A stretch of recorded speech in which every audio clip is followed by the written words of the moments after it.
Hello and welcome to Crusader Kings 2.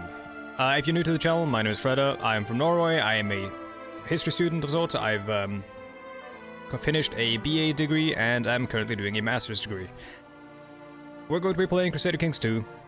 You saw the DLC I was playing with at the bottom there. We're going to be starting a new game. We're going to be starting at the Iron Century, and that is kind of loud. And we're going to be playing as Hakon I. Hakon was one of the many sons of Harald Fairhair, a legendary king of Norway. When his brother Eric took control of Norway, not many years passed until his despotic rule made him unpopular to the point of rebellion. Hakon, who had been raised by King Athelstan of England, was sent back home to Norway to take over the rule of the kingdom. As a Christian in a very pagan country, he had a long and tenuous rule of the many Norwegian tribes. Throughout his rule, he was threatened by the Danish king, who supported the claims of his grandsons, the sons of his half-brother Eric. In the end, Hakon fell as he repelled the Danes at the Battle of Fitjar, and was succeeded by his nephew Harald II Greycloak. I actually don't know what Greycloak is called in real life, or, sorry, in Norway. You guys are still in real life as well. So, we're going to be doing a roleplay playthrough. By the way, if anything looks different, check the mod list below if you're confused about stuff being different from your own game. But we're going to be playing a roleplay playthrough here, and what that means is that I'm going to be doing, I'm going to be trying to make decisions in accordance with the traits and whatnot of my ruler. Sometimes I'm going to make stupid decisions, and I will then be able to say, well, it's what my character would have done, like every asshole who plays D&D, and just play it off as that. So that's going to be fun, and generally I'm not going to be playing optimally. I won't be using min-maxy tactics. I won't be just like trying to paint the map or bullshit like that. We're just going to have fun and see where the story takes us. So, settings. Well, nothing changed except for exclave independence, just to make for less border gore. It basically makes it so that exclaves of independent rulers at peace will be removed on succession unless they are controlled to or connected to the capital area by at least one county or naval paths. So, start game. Also, Aztec invasion is turned off because that is highly silly and I'm not a fan. Nothing sucks more than having to deal with, you know, your son trying to take your throne and stuff, and then Charlemagne being an asshole, and then just suddenly a fleet of highly advanced Aztecs with like fucking guns and shit just show up on your shores. So, let's jump into the game. We are in Noregr. That's how it's written, at least. Yeah, by the way, like, when I'm role-playing, I won't... Like, we are playing the character. I am not the character, of course. If I was doing or going that deep, I would be speaking fucking archaic Norwegian, which would mean I would be as intelligible to you as the people of Western Norway are to me. So, we do not have a wife, that's a problem. We do not have sons, we have a sibling. Fucking... Oh yeah, dude, it's Erik Bloodaxe. Bloodaxe of Roos. Ouch. Yeah, that's a problem. He is a formidable warrior. We're not. We're a skilled diplomat, though, which might be why we are actually king. I don't actually know the history of how Hakon was chosen. Generally, in just this period, I believe, though, take this with a grain of salt, I'm not an expert in this period of history by any means, but I believe the king would have had to be been elected by, you know, his peers, by the by his vassals. Let me check, by the way, if that is how our laws work. Elective Gallokind, yeah, there you go.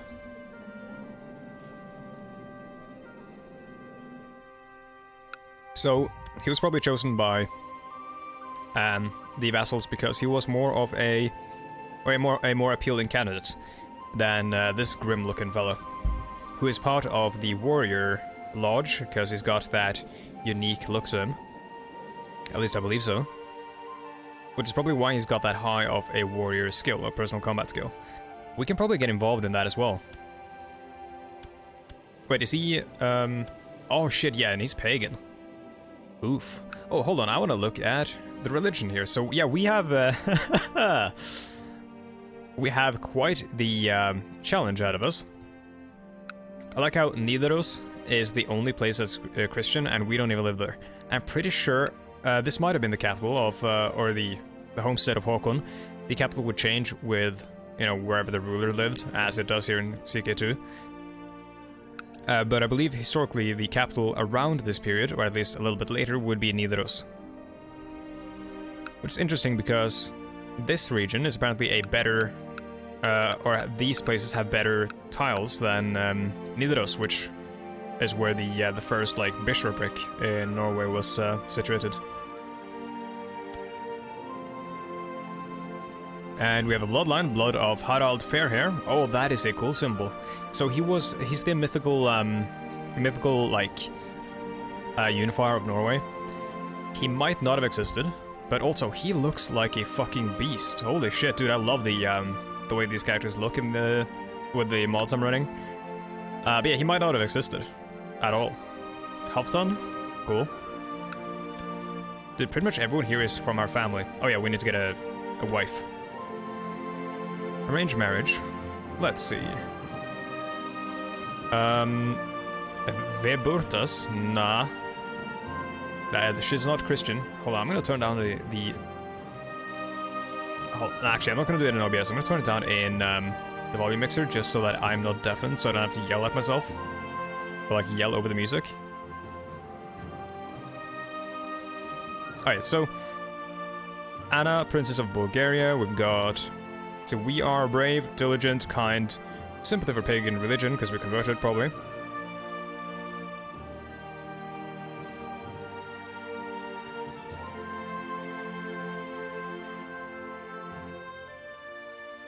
Might go with Hedwig, Littlefinger. It's not Littlefinger, it's Ludolf, and then Inger is like off, or whatever. It's kind of like Yngling. Ling, I believe, is, you know, kind of like, oh, what's a like word to compare it to in English? I've got no clue, but, she is a rather attractive, like, choice. Don't have many options, honestly. Actually, no, we do. I'm so stupid. I didn't scroll enough. Let's see. We've got Lutgard of Vigdis. That's a courtier in Luxembourg. She's also really good. She's, in fact, much better. She's only 21 years old. I'll try to sort by a couple of stats and see if we can't find any really good ones. Yeah, she's high up there. We don't need the diplomacy because we have a lot of that ourselves.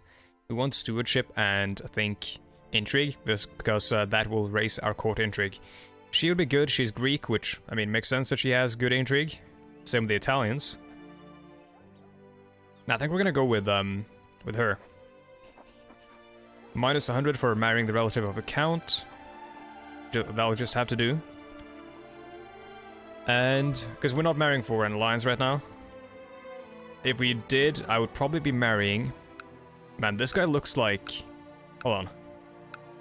This dude here looks like someone I've seen on TV, I think. We would probably be marrying a relative of Gorm, but we can't because we're Christian, I think. Ambition. There's this like whole flow chart of stuff you need to do when you start playing CK2. First of all, groom an heir because that gives us increased fertility. Once they reach 12 years, you may choose to right-click the portrait and choose to introduce heir to realm. Yes. Unmarried, that's cool. 3 titles can be created. I won't be creating any duchies, I don't think, because I don't need to centralize any power at the moment, I don't think.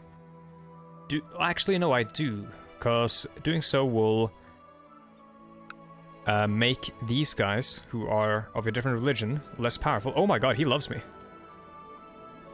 How's Lade? Lade is, that's a place around in Trondheim. Or Nidaros is also what it's called.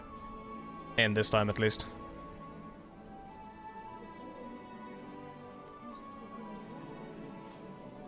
But yeah, I live here at the moment, so I'm sort of familiar with some of the locale and whatnot. Luthgard and King Hakon are getting married. We can collect a royal aid duty to pay for the ceremonies. Yes, it is everyone's concern, or no, people respect wealth. They respect wealth because we want to get that prestige back up. Peace be with you. I accept your suggestion that King Hakon and Luthgard get married. Thank you.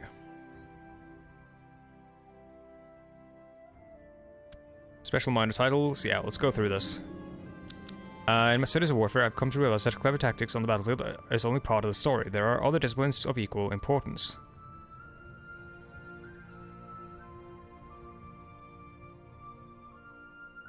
Odds are we're not going to go with Siege at the moment. I don't think... so Hakon, he is a smart man, right? At least, he's a very likable man. He knows what to say to get people to like him. But none of the... none of the places around here have high fort levels, so there really is no reason for us to go siege leader. Organizer would be smart, but I think inspiring leader seems like more of a thing, or more apt for him, because of his high diplomacy.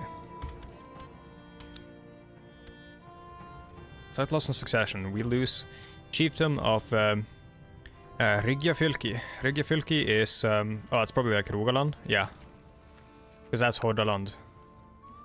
Yeah, Rygjafylki is Rogaland, I think. That's yeah, Telemark. That's Telemark. Vingulsmark. That is... oh my god, that's Akershus, right? Romerike, still a thing. Gudbrandsdalen, still the real name. That's Uppland, right? Sorry if I'm just saying stupid shit that you don't understand, because I'm talking about regions of Norway and whatnot. I'm trying to, like, see if I can remember what these places are called. Alright, we need a court physician. We have Halfdan. Please tell me Halfdan doesn't hate us. Alright, he's Norse, but he's okay with us. This guy loves us. And that is amazing. Why, though? Friend. Oh, that's good.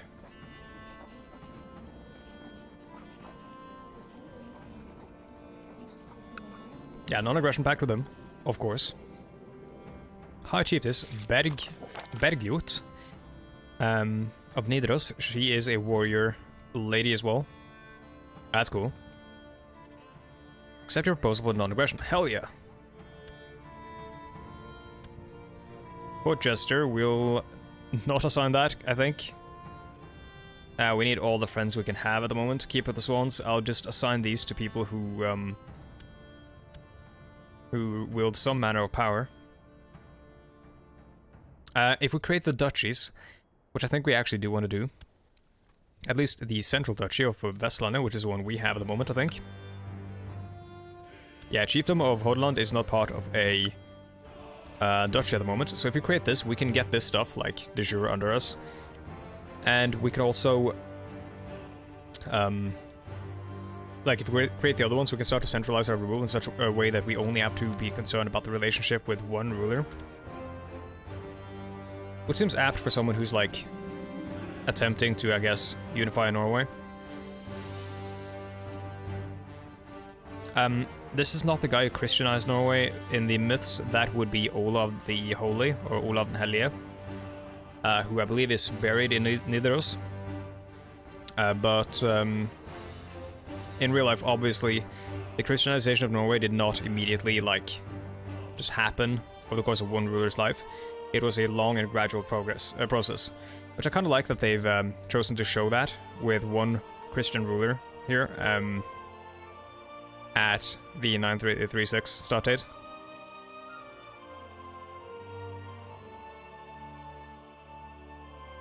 Like, the Christianization of Norway has been portrayed very much like as a top-down affair, but the reality of the situation is probably that it was a mixture of both. Mostly with, you know, actual rulers, though, converting in order to, like, even, like, local lords and stuff, and chiefs and whatnot, all the way up to, like, the king. or kings rather, in order to centralize their rule and, you know, legitimize their rule. The world is a dangerous place and devious plots are everywhere. Rumors have reached you that people are conspiring to kill you. Oh! I wonder who? Who could be so devious? I wonder. How about we do just... Oh no, it's not gonna be very effective. We might wanna, like... Oh, wait. Oh, so he's living in Noregr. This is Noregr, these are Sudreir, I think. Yeah. Those are the northern islands, and those are the southern islands.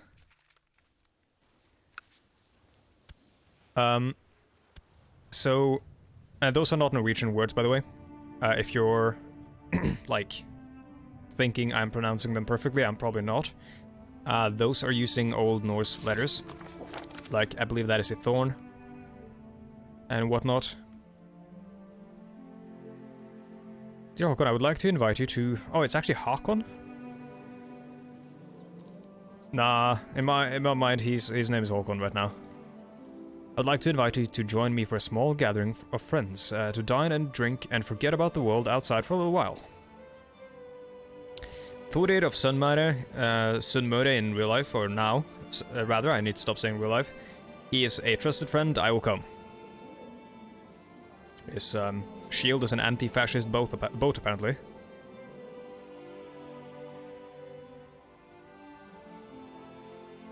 Well, that's a cool crest there, actually.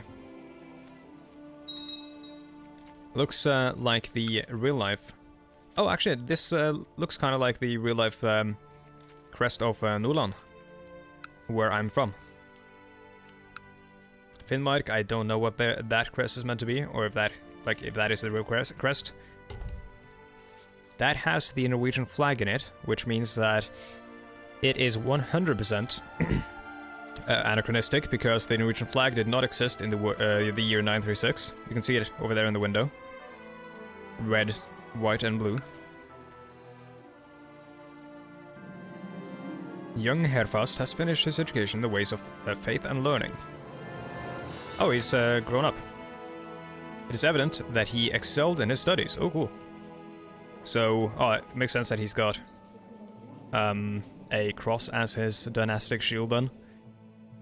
His name is Herfast Ranulfsson, and he's from the house de Crepon, which sounds like it is a French house, or a Frisian, or whatever house. But he is Norse. We might have taken him from somewhere. Jarl Sigurd of Nidaros has declared Trondish, that's Trondheim, Orkneyan subjugation war. Okay. So he is actually trying to take over... Oh, wait. Yeah, he's trying to take over Noregr. We might want to join him for that. Oh yeah, and also, I don't know if I mentioned, apologies if my voice sounds like garbage. I went to the doctors today to talk to them about how my voice sounds like the voice of a 70-year-old chain smoker. And I've gone to the doctor several times before, but I've got basically no answers. So we're just gonna have to live with it. Probably some sort of medical condition, and nothing I can really do much about. So I'll just mention it now and try to not mention it too much in the future.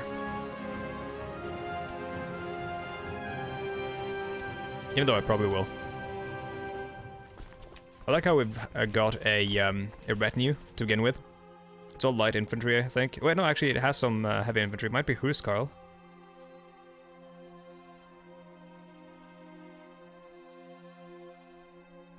Aw, you motherfuckers all fighting.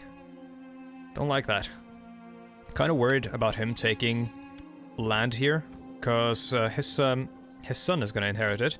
And his son is Norse, and his son isn't a friend of mine, but he is a friend of mine, so that's a problem, because if my friend dies, then I have to deal with the son. It's kind of part of what I love about these games. Or this game. the whole like inter-character relationships. These days of revelry are an excellent escape. So many laughs and so many intense conversations in such a short time. It brings me closer to my companions. I feel like good friends already. Oh fuck yeah. Dude, we're basically like, kind of like, you know, the real life Norway. We're just, we're establishing a bunch of like interpersonal relationships to keep the realm stable. Oh, but fucking hell, he's 75 years old. Why the... That friendship isn't gonna last.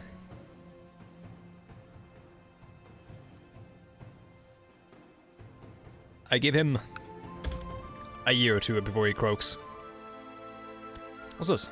Oh, that's a ledger. Who cares?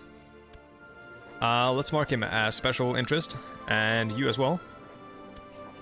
So we've got them over... Let's see, where are they? How do we make this one always be visible? There we go. Now I can see them here at all times. There are many legends about the great man whose blood I share.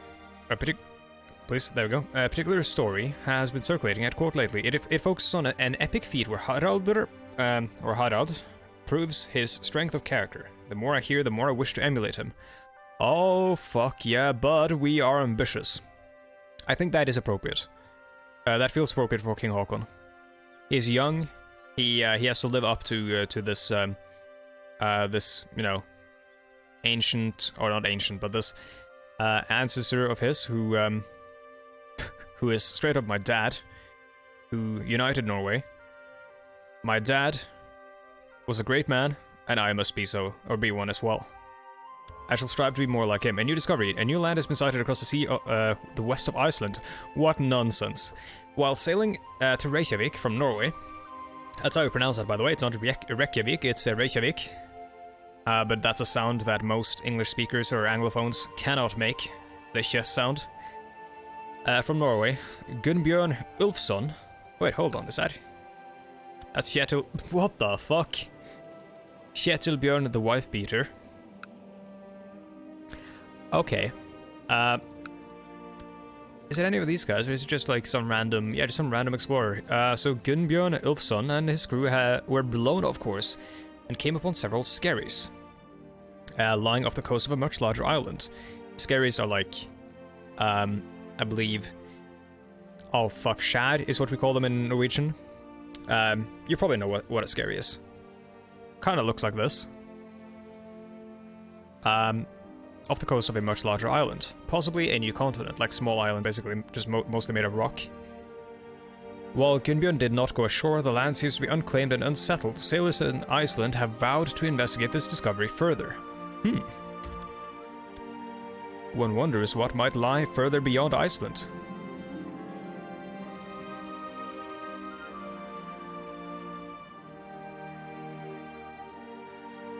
The reveling and carousing is over for now.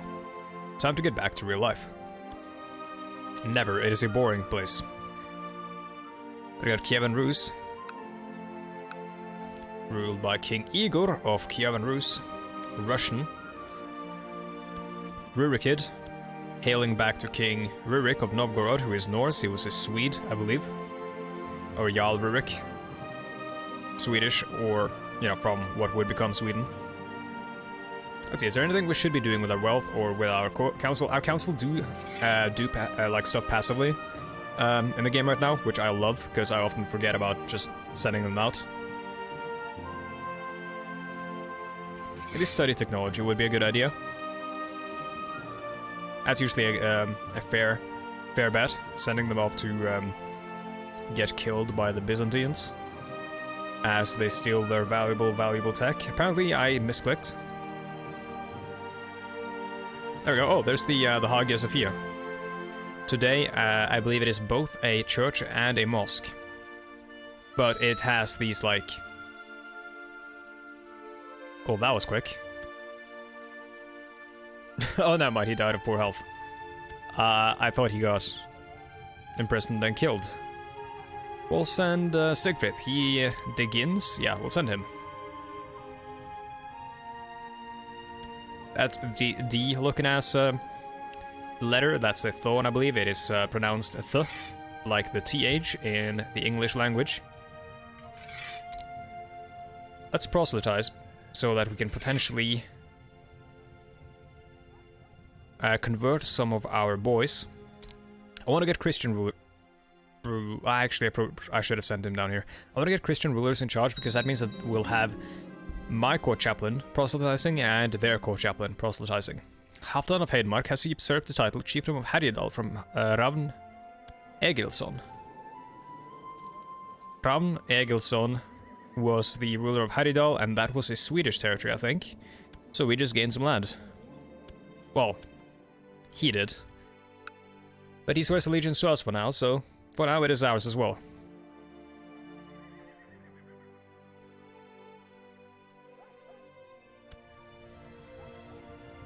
That being said, we are approaching the, or fast approaching the 30-minute mark, which is usually the... Oh, fuck, I should have done that. He's already at 100. That's the logical end point for my... Oh, I'm gonna make him the designated regent, because he's not gonna fuck with me, because he's my friend. But yeah, so... we're fast approaching the logical end point of the episode, which is the 30-minute mark. So I do want to say, before I go, if you like the idea of this playthrough, if you like the idea of this, the series, let me know. The best way to do so is through likes and comments. Let's see. Yeah, let's do build legend. Because I think that... Wait, hold on. Is that based on his faith or mine? Or like my culture, right? It's my culture, right? Hope so. Because I don't want to get, like, troops that I can only use against, Christians. Peace was made. What happened? King Einar of Noregr accepted peace. Jarl Sigurd of Nidaros, did he gain anything? Nothing. Probably just a humiliation then. Anyways, yeah, so if you like this this playthrough, let me know. Other than that, you can find me also on various places like Twitter. You can find our Discord, where a bunch of us hang out, where I sort of got the impetus to play this again from some people in Discord. And also, if you would, or feel so inclined, or would like to, there is the option of supporting me on Patreon, something that I do not... like, you should never feel obligated to do.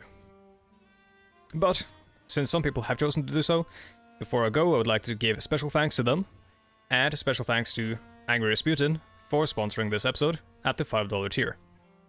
So, thank you so much for watching. I will see you guys next time. Goodbye.